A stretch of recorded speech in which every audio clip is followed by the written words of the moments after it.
we do have a few minutes, do we not, for some Q&A? Yep, sure. Glad to hear you say that. You're not with the CBIA, are you? No, I'm not. Who are you with, sir?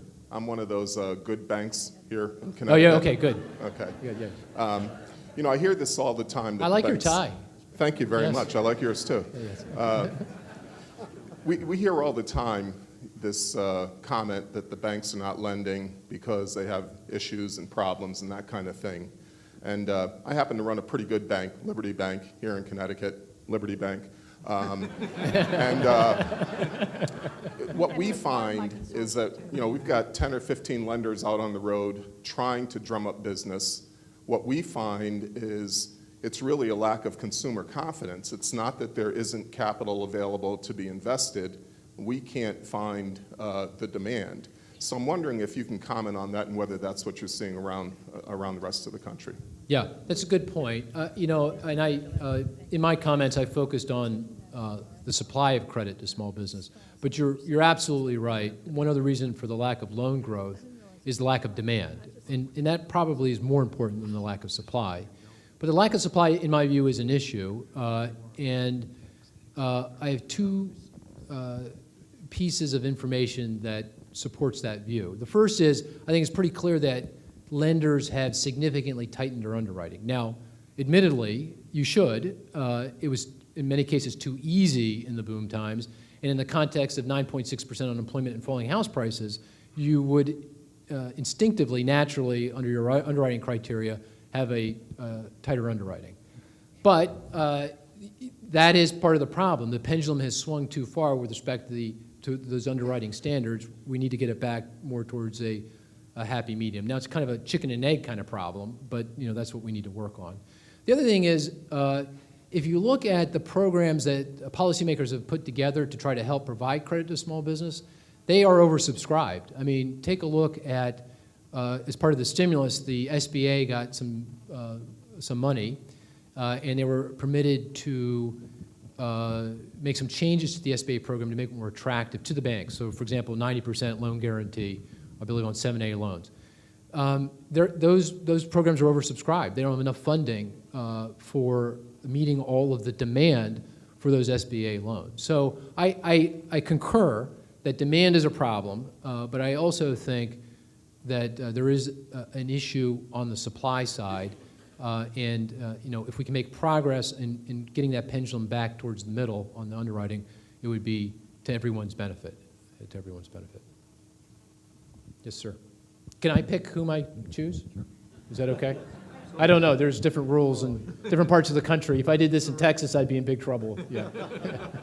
Yeah. Mark, David Lewis, President of Operations, Inc. We're a human resources outsourcing firm, new member of the board of directors of CBIA. I hope you're right. I really do. And I think I speak for a lot of people in this room. Give you a hypothetical.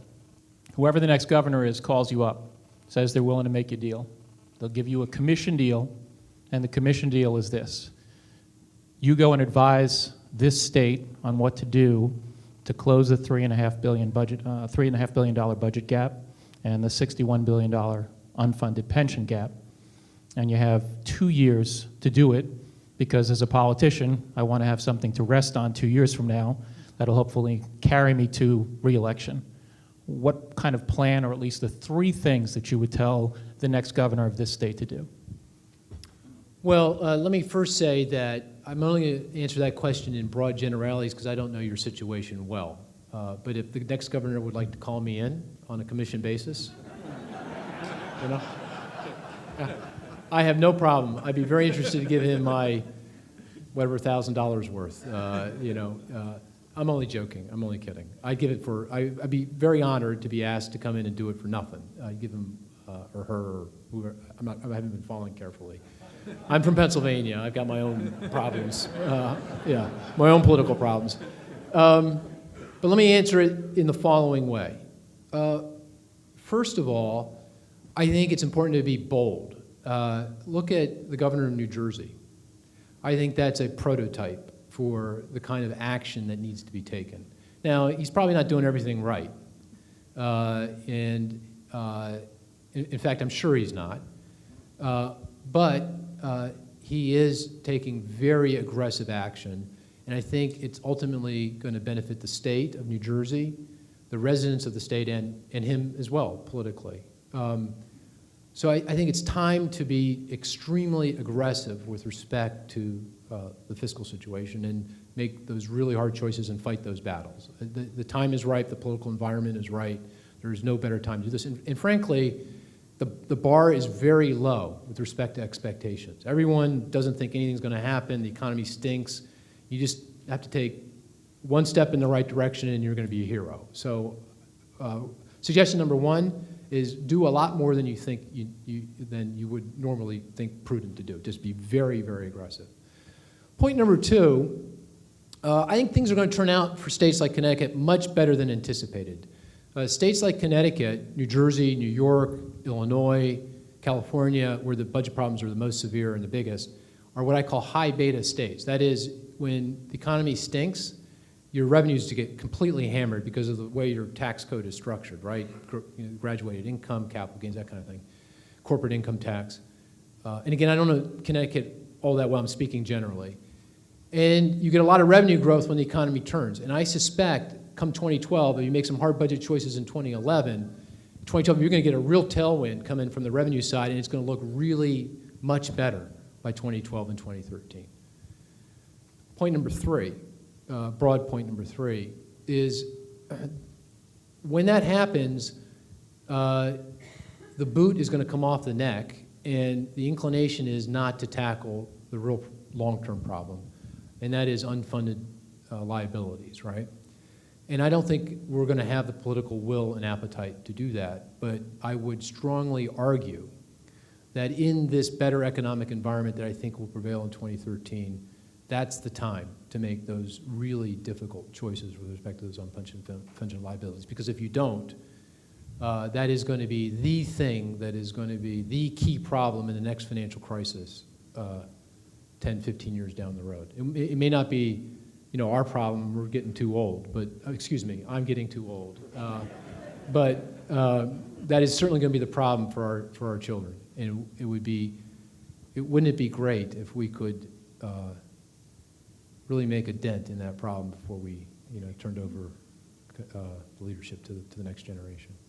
So, I can't speak specifically, and I know you would want me to get down into the spreadsheet with you. And again, I'd be happy to do that, but those are the three sort of guiding principles I would espouse. Yes, Steve.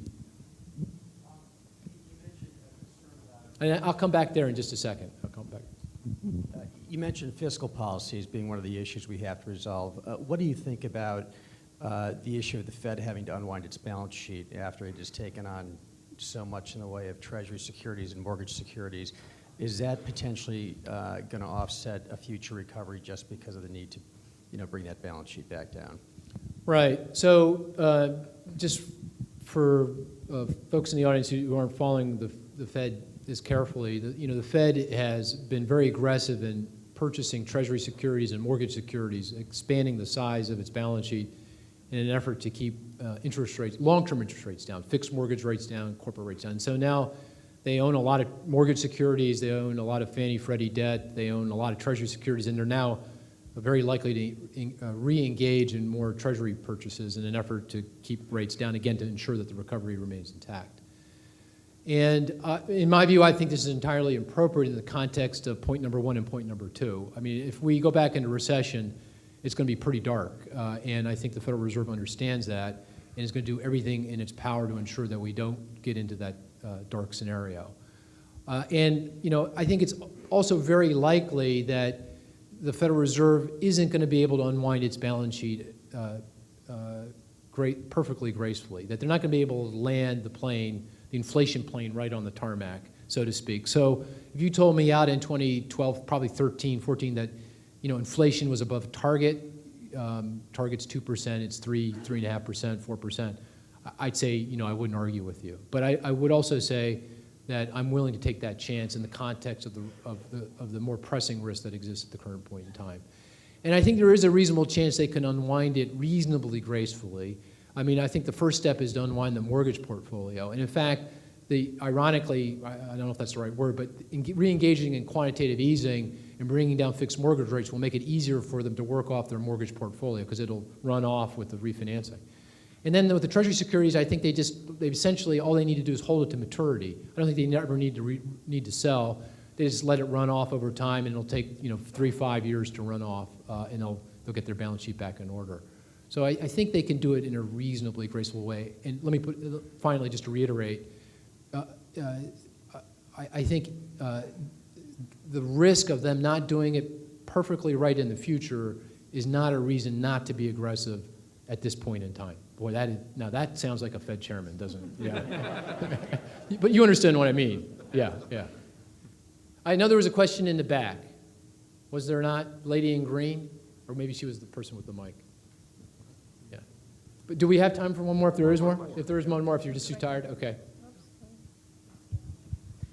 Governor Rell mentioned that Connecticut has a rich history in manufacturing, and we try to maintain that manufacturing base in Connecticut. We sometimes wonder if that's still possible. What changes do you see the state governments needing to make and the federal government needing to make in order to maintain America's prominence as a manufacturing nation? Good. I'm going to end on a really high note. As you have pointed out, and the governor made reference to, the state and the nation's manufacturing base has been declining, at least in terms of jobs, for really since World War II. I think we're at an inflection point for the nation's manufacturing base. That if you're a manufacturer and you survived what we went through, you've got to be doing something right. You have to have a market niche. You have to have a very competitive cost structure, and you will have the wind at your back going forward because the emerging economies of the world are growing rapidly. They will continue to grow rapidly, and they will want to buy the things that you produce as manufacturers. The one key thing that would help facilitate this wind at the back would be if emerging economies, particularly the Chinese, would continue to revalue their currency and to continue to work at allowing their population to consume more and save less. Our problem as a nation is we don't save enough.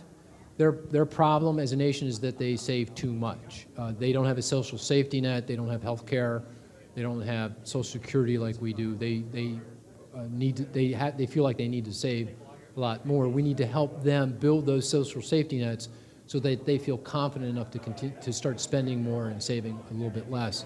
And if the currency appreciates a bit every year, I think your prospects are incredibly bright. I do think, however, that manufacturers in particular have a choice as to where they will produce. And I think the United States is going to be their choice, but there is no guarantee that Connecticut will be their choice in the United States of America.